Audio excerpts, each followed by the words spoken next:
Hola, buen día a todas y a todos. Se acercan las elecciones al Congreso de la República el 13 de marzo y ya hemos visto cómo han empezado las campañas. Puesto que por lo tanto, vamos a reflexionar sobre este día y lo que va a suceder en estas elecciones. Lo primero que hay que señalar es que existen dos circunscripciones. La circunscripción departamental, que es la que escoge los representantes a la Cámara Baja, por lo tanto, y la circunscripción nacional, que escoge a los senadores de la República, o que vendría a ser la Cámara Alta. Este es el Congreso de la República. Pero este día, también el 13 de marzo, se desarrollan las consultas interpartidistas, o las consultas entre los precandidatos a la presidencia. Pues bien, vamos a ver qué ocurre con estas dos cosas. Lo primero, hablar de las elecciones al Congreso de la República, es decir, Cámara Baja, Cámara de Representantes, y Cámara Alta, Senado de la República. Si bien la circunscripción electoral es diferente, la forma de hacer campaña es similar. Básicamente lo que domina la forma de hacer campaña son las estructuras clientelares, es decir, el amiguismo y el prestar favores, y no la política. Y esto debería llamarnos la atención, porque el papel del Congreso de la República es de especial importancia en cuanto que va a definir, en efecto, hacia dónde queremos que vaya el país. Pero si nosotros nos concentramos en la publicidad, en la imagen, en la forma de hacer campañas de los candidatos a estas dos corporaciones, al Congreso de la República, a la Cámara o al Senado, básicamente vemos vallas publicitarias y publicidad en general que exclusivamente se centra en la cara del personaje, el logo del partido y el número que le corresponde. Repito, la estrategia de campaña básicamente se centra en mover la estructura del partido, que no viene a ser otra cosa que redes clientelares, pagar favores. Y esto es preocupante porque estamos hablando de los honorables, además se les dice en nuestro país, honorables representantes y honorables senadores, honorables congresistas.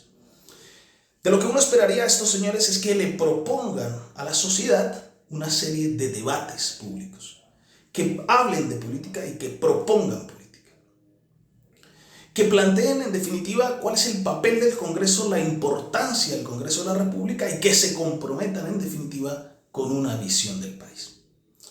Bien, de aquí deducimos por lo tanto que quizás lo que tenemos que hacer, y debemos aprovechar de este 13 de marzo, es apartarnos de esa forma de hacer política en la que priman las redes clientelares y acercarnos más al voto de opinión.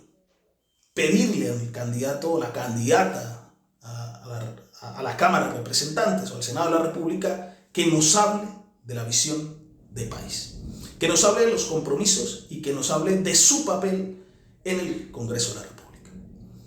Por eso el llamado es que, en efecto, es de vital importancia la composición del Congreso de la República para hacer de Colombia una república verdaderamente democrática. Bien, por el otro lado tenemos las presidenciales, y en este caso las consultas que se irían a realizar ese 13 de marzo. Aquí sí hay una diferencia sustancial. La diferencia es que las campañas a la presidencia tienen que ver básicamente con voto de opinión. Esto no quiere decir que no existan estructuras y que una vez quede definido el Congreso de la República, este no llegue, y sus redes clientelares y su estructura de partido no llegue a impactar de forma significativa en la campaña presidencial.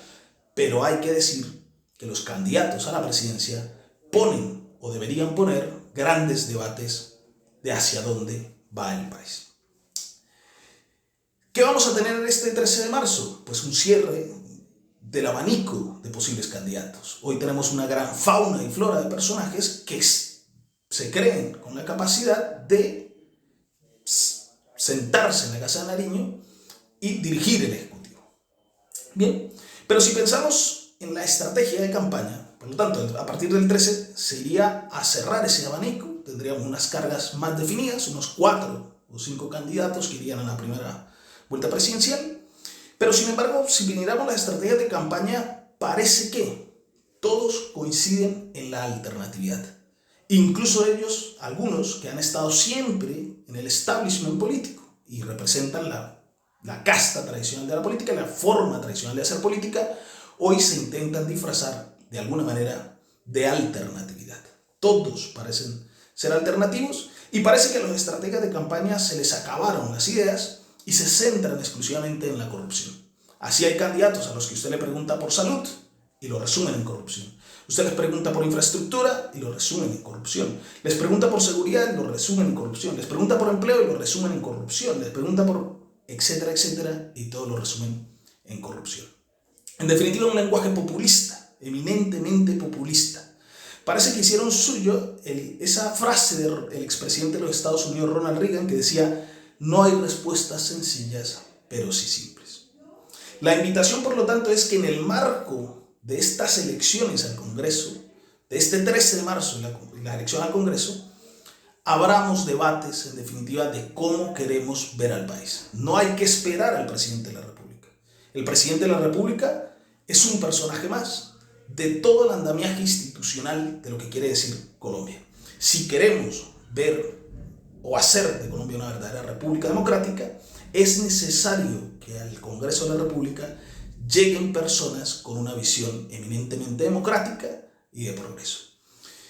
Estoy convencido, sin embargo, que que las elecciones al Congreso y este 13 de marzo lograremos dar un paso más en ese camino de hacer de Colombia una verdadera república democrática. Es esto, un fuerte abrazo a todas y a todos.